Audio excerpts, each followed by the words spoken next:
So good morning, good afternoon, and good evening, guys, based on the time zones you all are coming from. So my name is Neeraj Kheria.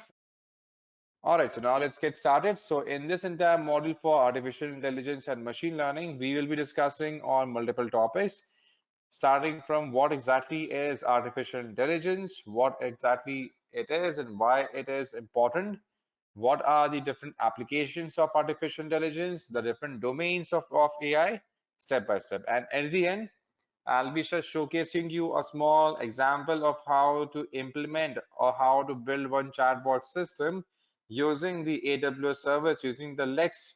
We have a service called as Lex for the chatbot system creation on top of AWS platform. So that is something that we will be looking at towards the end. All right, so now let's get started, guys. So in here, first of all, let's understand what exactly is artificial intelligence. Now, in simple layman terms, if we have to understand, AI, it's simply a technique that enables the machine to mimic any human behavior. But again, before we can make any system autonomous, we have to make sure that we are training the system on how to operate, how to exactly to work around, right? And this entire word for artificial intelligence was coined by John McCarthy in 1956.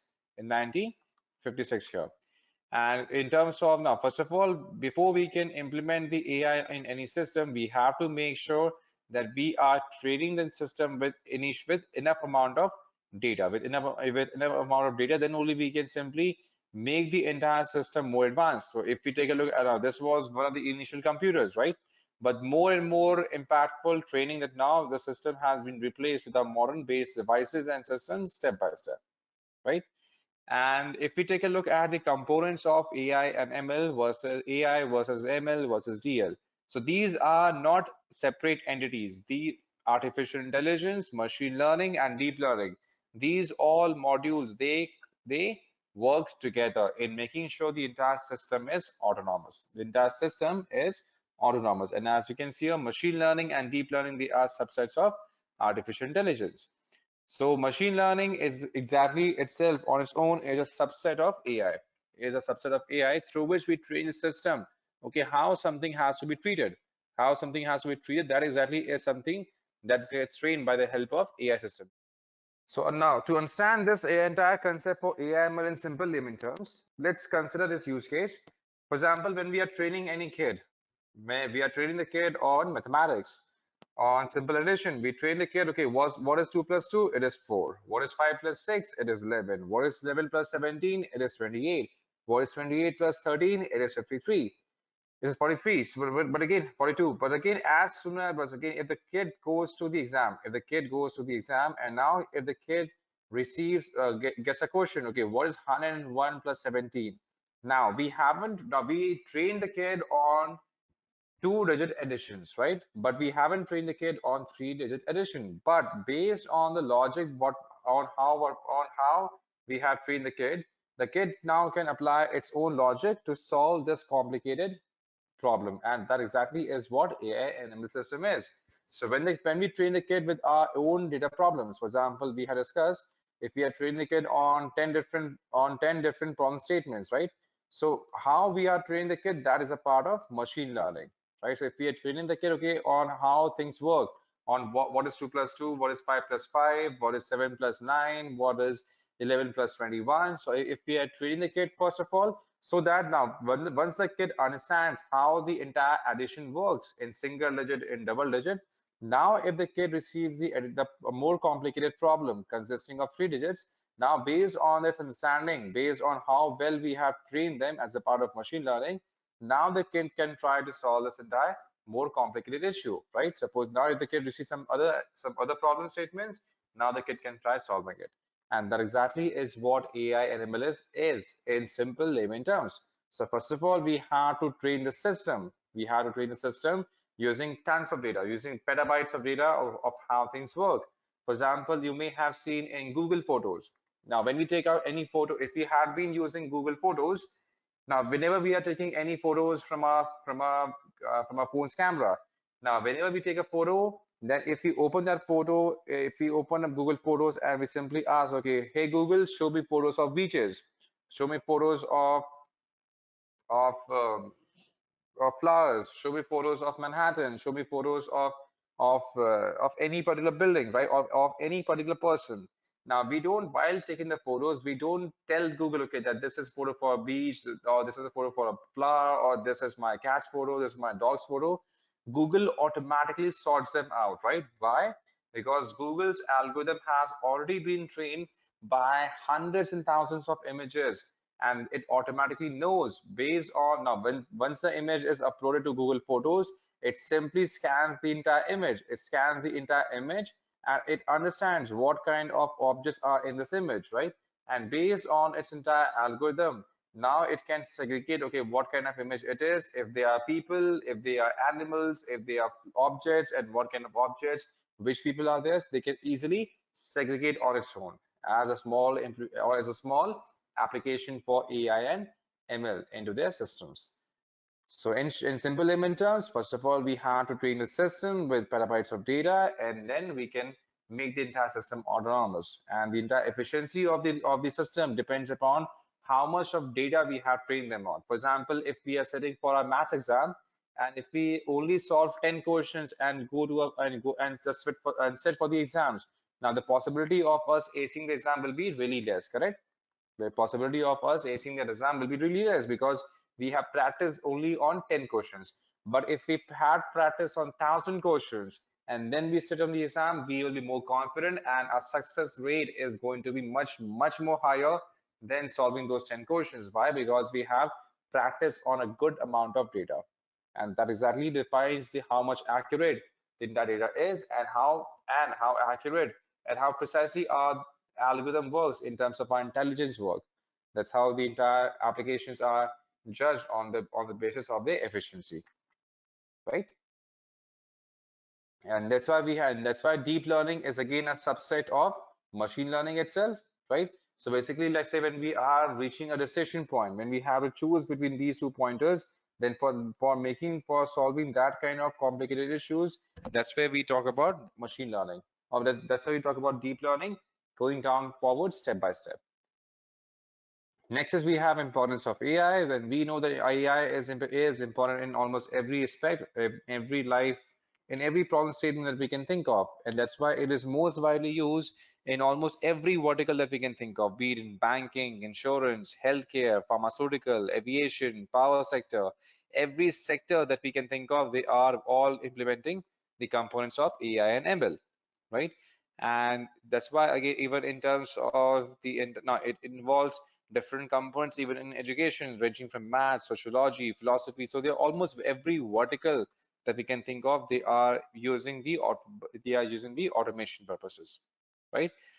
Because again, because of the implementation of AI itself, we can simply remove the entire job of repetitive learning. And then, for example, if the system is well aware of the fact, okay, what is 2 plus 2, 4, what is 5 plus 5, what is 7 plus 6, it already knows the entire concept for one digit addition, then there is no point in teaching this entire system all thousands of data sets for the same problem statement, right? So just to avoid that kind of repetitive learning, then again, it simply helps us in improving the accuracy of the entire learning as well, because we have to make sure the entire system is as accurate as possible.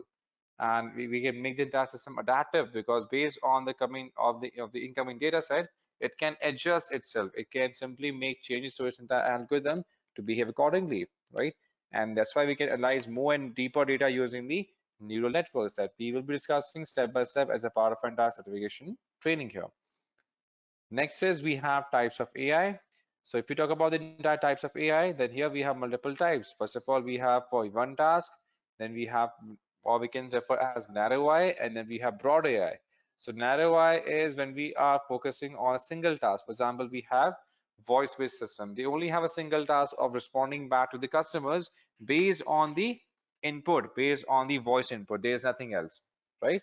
But when we talk about broad AI, then there are multiple data pointers that may be coming in and they have to process everything. For example, we talk about autonomous driving. Now, for these cars, they have to take care of multiple data pointers. They have to take care of the input coming in from the cameras. They have to take care of the input they receive from the motors of the vehicle itself. They have to work on the input received from the brakes. They have to work on the input of the wind speed as well. They have to work on the input from different there are multiple data setters that they are working on a regular basis, right? And that's why there are multiple sources of data coming in. Same way our human brain. So there may be multiple data pointers coming in terms of vision, smell, in terms of the entire input given using different sources. So if we have different sources of data coming in, then that is termed as broad AI. If we have only a single input and a single output, then that can be a part of narrow AI. And then we have applications of AI. So in terms of applications of AI, we know that AI, again, in terms of applications here, they are basically used in almost every vertical that we can think of, right? Like we have for Deep Blue, we have AI for rescue, again, based in multiple verticals that we have think of. For example, suppose we have for wildlife, we have for AI in agriculture. So now some of you might be wondering, okay, how wildlife prevention is done using automation. Deep Blue is a system developed by IBM. So basically, it is used for playing chess. And to be honest, it is so good that it has continuously been beating the world champions by a good margin, and that too in the record time. All right. And satellite-based images, we can take the help of multiple components, right? To start our different components one by one. And same way in AI and agriculture, like we do take the help of multiple satellite imagery, and then based on our own AI algorithm, we can define the patterns, we can define the soil health, we can define the crop health, and we can use it for crop insurance as well, for keeping a check on the exact amount being insured, and again it has been granted to the farmers to help them retain their to retain the health of the entire crop, and that too in the best possible amount. And that will be learning on step by step as we proceed further with our course. Now we have the entire same way here. It has multiple use cases in surgeries.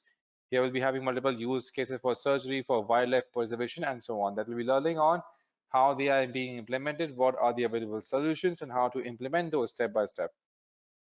And in terms of domains of AI, we have different domains available. Like we have NLP. NLP, in simple layman terms, it's simply used for increasing the efficiency of the accuracy of the entire system. For example, let's say we know that in English we have the same word which means different things when said in different contexts. For example, let's say when we talk about cowfish, and cowfish, when used separately, it means something else, right? Whereas when we use cow fishing in a sentence or in any other context, it means something else, right? So that means the entire system has to understand in which context the command is being given, so that the accuracy of the entire results can be improvised. And that exactly is what is achieved by using NLP, by and NLP refers to natural language processing. So it involves the components, the implementation of computer science, human language, and artificial intelligence, and that exactly gives the birth of NLP, in making sure that we have the most accurate result being generated from that particular study that we have done on using NLP itself, right? And NLP, as you know, has multiple components that we have: neural networks, expert systems, robotics, and physiologic. And these all are different components of AI that you'll be learning on step by step. Like neural networks, they also simply mimic our human brain. So our brain is made of billions of neurons, right? So our brain cells are made of multiple billions of neurons. Now they simply map the entire thing, so they simply reduce it, and that's how they simply process the entire different things. And same way here we simply mimic the entire structure for human brain, in making sure that we are improving the accuracy of the entire artificially intelligence bot here, right? And then we have to make use of robotics. So robotics is basically the integration of hardware and the software part altogether. And then we have fuzzy logic as in the part of implementation and development of multiple algorithms through which we can define more accurate systems. And now if we talk about the entire job profiles available in AI, then AI, when we are done with the certification in AI, then we are being offered jobs such as ML engineers. We are offered a job as data scientist, as business intelligence developer, called as BI developer. then we have AI engineers, then we can work as big data engineers or architects. Depending upon in which use case, in which particular area we are more interested in, and in which vertical we are more interested in, just like we have the expertise for big data. So big data side, we have the experience, we have the expertise in big data. For example, we have big data engineers for healthcare, for banking, for retail, for pharmaceuticals. The same way we can pick our own expertise. That means in which area we want to be, we want to be, we want to develop our expertise and we can choose accordingly. And then, for example, here we are talking about object detection. Now, here we have a simple use case for detection of objects, right? So now when we talk about any object detection, now here we'll be using a simple library available in Python, like we have TensorFlow, like we have TensorFlow. So TensorFlow is one of the most popular libraries available in Python, which are basically used for detecting object. For example, in the given entire image, we have to detect, okay, which one is an object, which one is a lamp, or which one is a human, right? So for doing these components here, for doing this kind of analysis, we can take the help of TensorFlow, which is one of the most popular library available for artificial intelligence, here. And same way we found tools to study any kind of patterns, right? So because here we can use TensorFlow, TensorBoard, we have the on top of Python, then we have Matplotlib, then we have Cocoa APIs, we have Protobuf as well. All right. So now Amazon Lex is now AWS, as you know, is the world's leader in top of the cloud computing platform, followed by Azure and GCP. And just like every other service offered by all the other cloud computing vendors, we also have a simple chatbot system available from AWS by the name of Amazon Lex. So Lex is basically used for development of that or those chatbot systems available in here. And again, if you want to see the list of all the AI-based services, let me showcase you what kind of AI-based services are available in AWS. So you can simply log in by this link here called aws.amazon.com. All right, so now in here we can see the entire list of all the AI-based solutions. So now, for example, here, if you want to see what kind of solutions are being offered for blockchain, we can say that here we have AWS Managed Blockchain itself, and along with Quantum Ledger database. If we are looking to develop on top of machine learning as well, right? We do have the support for machine learning, where we have the components like we have augmented AI, we have Amazon Comprehend, we have SageMaker, which is one of the most popular used. We have Transcribe, we have Textrat, we have Amazon Poly. So we have different piece of information available directly from AWS. Now, let's go ahead and see the implementation of Lex. So we can open up Lex. So using Lex, we can create a small chatbot based system. So now here we have to click on get started, and in here we have multiple templates that we can choose from. So if we are looking to create a chatbot for a travel based website, for any flower based website that we want to develop, that we want to deliver flowers. And if we are booking a chatbot for an appointment-based system, for example, we have any doctor's clinic, we may have some kind of service-based websites for which we want to create the appointments, right? So here for different use cases, we can use these kind of predefined templates that we can customize, or we can go ahead and use our own custom bot that we can start creating from scratch, right? So for example, let's say we start creating from scratch here, we can define the bot name. For example, let's say we want to create a bot for planning a holiday, right? For example, book a trip. So here we can create a bot by the name of book a trip, and then we can define the language, and then we can choose the output voice. For example, here we have multiple voice, right? Just like we have the voice-based assistant, so we can choose the voice and the accent in which we want the entire bot to be developed. For example, we are looking for a male voice, we are looking for a female, and that too for any specific with any specific accent that we can choose. So these are the ones available by default in AWS.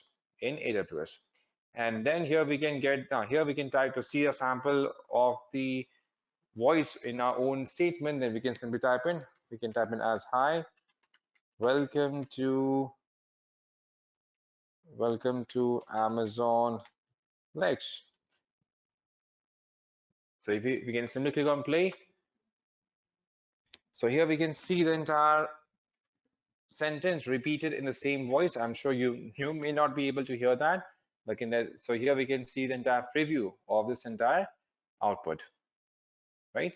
And in here we can find the session timeout. For example, if we want this now for every particular session that you may have seen that even in the entire voice-based system, we do have a predefined session time, right? It means after that expires, the users they need to restart the entire chat, correct? So here we can find for how long we want one session to be retained, and then we can choose the sentiment analysis. That means if you want if you want this bot to take care of the entire to take the content of to take the sentiment into consideration while processing the request, then we can keep the sentiment analysis on there, for which we have to improvise the entire, we have to define the logic in which we want to process the sentiments that we are going to look at step by step. And then we can define, now here we can keep the role and COP exactly as it is. For now, we'll be discussing these parts step by step. And then once we are done, we can simply click on create. So once we sign up on AWS for the first time, here there are multiple services, and here we can get the entire detail of what kind of services are available for free from AWS. Now, once we have the bot created, now what we can do is we can simply create the intent first. Intent as in what exactly we are going to ask the user. For example, here we want to create the intent as book tickets. For example, our intent is to create an automated response for booking the tickets. So here we can choose book tickets, and then we can choose, and then here we have to define the logic, or we can say what kind of command the user will be asking for. For example, if we here we can define, now here based on our analysis, we know that users will be asking to book a flight. So here we can simply type a statement as I would like to book a flight, which in current scenario no one is booking. So hope it gets resolved as soon as possible. So I would like to book a flight. So here we can define the location. For example, let's say we are now being the website owner, we are giving the options for our customers to fly from 10 different cities. Then here we have to add those different type of slots here. For example, if we want to allow the users, suppose here we want to allow the users to go for NYC, for example, New York. And then we can define the slot type, whether this entire piece of information is what? It's a city name, right? So that it can be processed like a city. So currently, as this Alexa is available only in selective regions, not in all regions. So here, this is now here we can choose. This is what? A British city or any Europe city, so that it can process it accordingly. So this is a US city, right? And then we can define prompt. That means if the user type in this command here, then what kind of question this bot have to ask. So that suppose if the bot asks which city. So once the user user sees this question, now whatever they reply, for example, they reply with New York, they reply with Washington, they reply with LA, right? So that particular response will be saved in Amazon US city itself, right? So for example, now here instead of city here, we are simply defining for city, right? That means here we are asking the user for city, and whatever city name they give, and that will be recorded as a part of city itself, as a part of the column such as city, right? So here we can define suppose as city or location. Now whatever response they add will be added as a part of US city, correct? Now if you want to ask user more questions, for example, let's say we want to ask them for time, or suppose let's say we want to ask the user for day.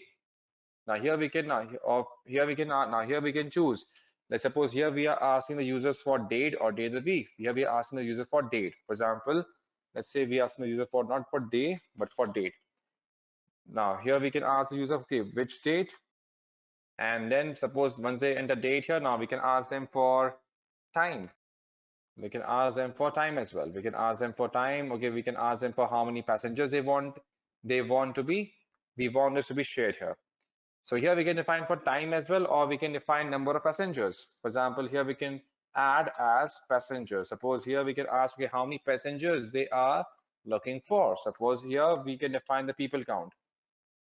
Here we can define the people count. For example, here we want to process this as number itself, right? So here we can define how many seats, how many seats we can. So now what we are doing here, we are simply defining the entire pattern in which the entire questions will be asked. So now here we can make it mandatory. That means even though people do not enter the passenger details, still these two questions are mandatory because these two have to be asked by the have to be answered by the users, right? Then only we can go ahead with the booking, right? And then once the user enters their details, now here we can ask them for a confirmation prompt. Suppose when they enter this, now we can simply ask them for a confirmation. Okay, are you sure you want to book a flight to, suppose, New York? Then a simple prompt can be asked as well. Or if you do not want to go ahead and ask for this confirmation, we can keep it for blank for now, for keeping it simple and easy. Now, once we define the entire intent here, now in order to build it, we can simply click on build. That means this will simply create the build that we can test on whatever intent that we had defined here. So this may take a bit, just a moment. I think we missed out on the response here, just a moment. So here we can define small utterances here because since we are doing for the live production here. And once we have defined that, once we define the entire message as well, we can simply click on build again, and this will be build. So as you can see here, book a trip build was successful. And now if we want to test it out, we can simply, now here we can see in the right section, we have a simple build being created, right?